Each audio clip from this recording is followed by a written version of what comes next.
Hello! At welcome na naman sa isang episode ng Pinoy Tamad Investor. Magandang topic natin ngayon, no? Isang classic debate na to Kung ano daw ba ang mas magandang investment, real estate o stock market? Nung college pa ako, yung professor ko ng economics, sinasabi niya sa amin parate na meron daw 3 pillars of wealth. Yun ay stock market, real estate, at business.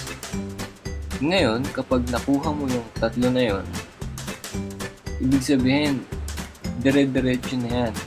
Yayaman ka na. Basta naging successful yung 3 na yun, na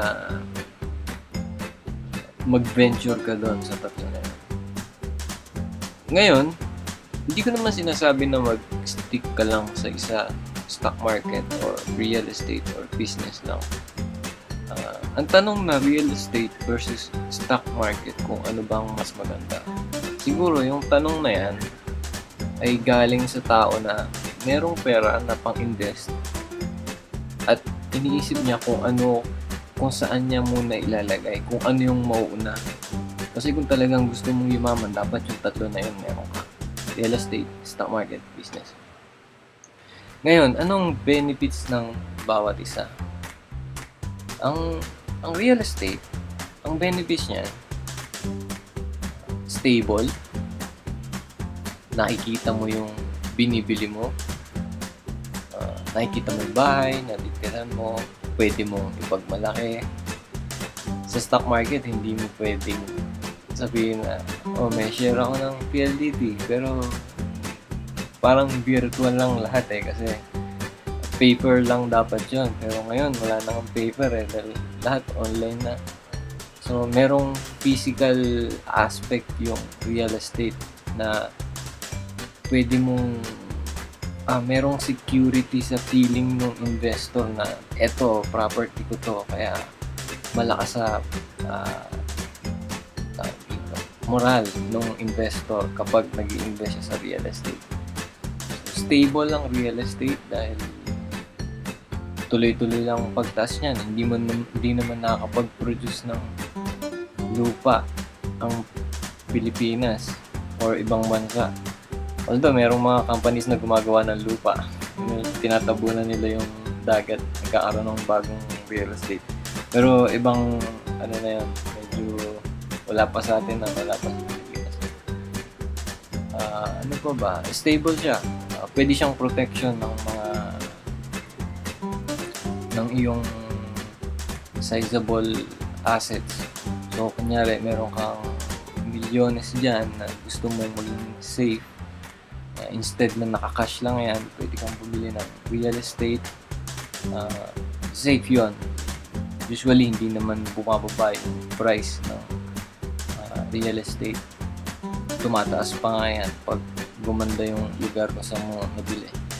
Ngayon, sa stock market, ang benefits niyan, liquid. Yung real estate kasi hindi. Kapag bumili ka ng real estate at kailanganin mo ng pera, hindi mo yan kaagad-agad mabibenta. Mga 1 taon mo pa yan bago mabenta or 6 months. Sa stock market, pwede mo siyang ibenta kaagad. Dahil liquid nga, maraming nag-aantay kaagad dyan. Kung gusto mong ibenta, bumili ng stocks, madali lang. Liquid na liquid. Sa stock market,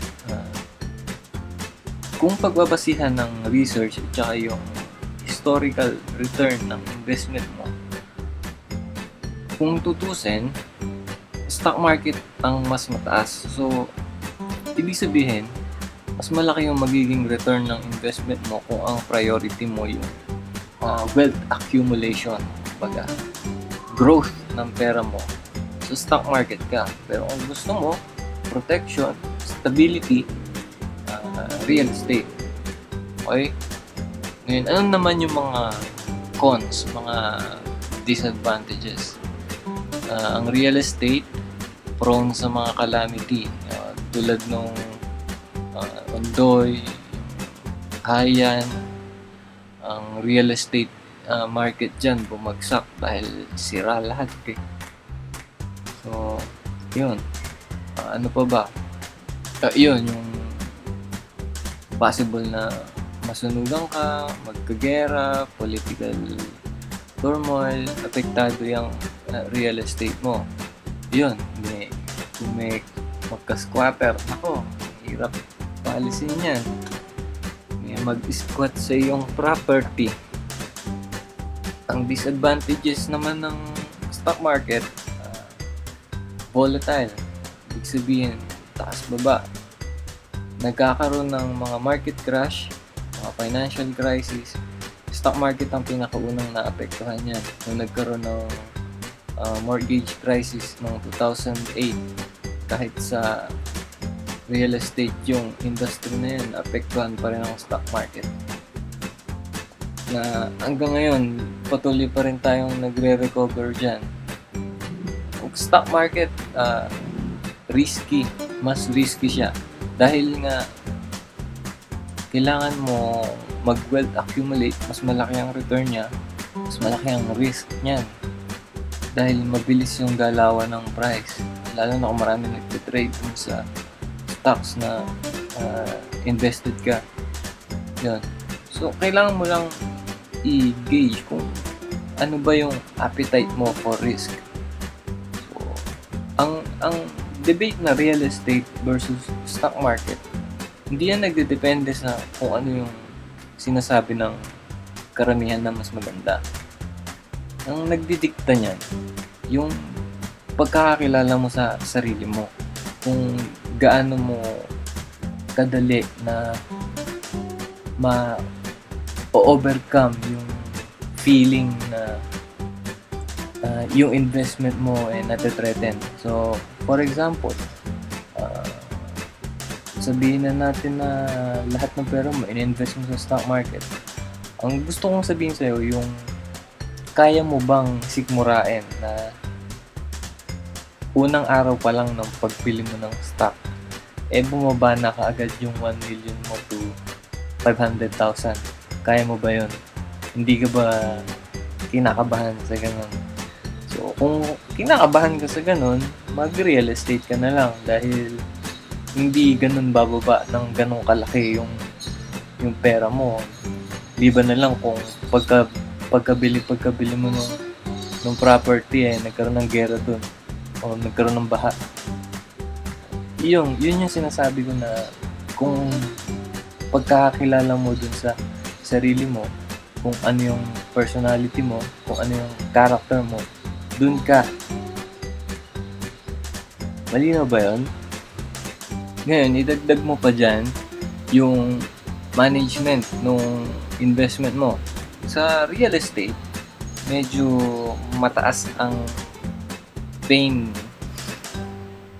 in the dahil kapag kunyari ang property mo apartment, so mahirap minsan maningil ng mga tenants.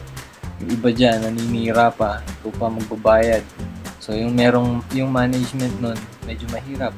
Kapag magpapatayo ka ng bagong property or building, ang dami mong kakausapin dyan. Merong yung mayor, building permit, mga homeowners association, engineer, mga karpintero, mga accountant na nagpa-process ng mga business permit mo. Ang daming kailangan gawin dyan dahil ganun talaga ang daming proseso. Sa stock market, medyo madali. So, kailangan mo lang, mag-open ka lang ng stock broker account, tapos sila na ang bahala kung gusto mo bumili, sabihin mo lang sa kanila kung gusto mo mag-sell. Yung iba, meron ng online platform, i-input mo lang kung meron kang gustong bilhin na stock, kailang gusto mag-sell, o ilang share, madali na lang.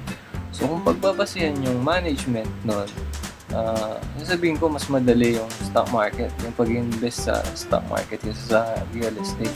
Pero yun nga, ang kapalit naman kasi nun yung stability. Yung investment mo safe. Okay? Kung may comments kayo, suggestion o mga tanong, leave nyo lang po sa comments sa baba. Salamat!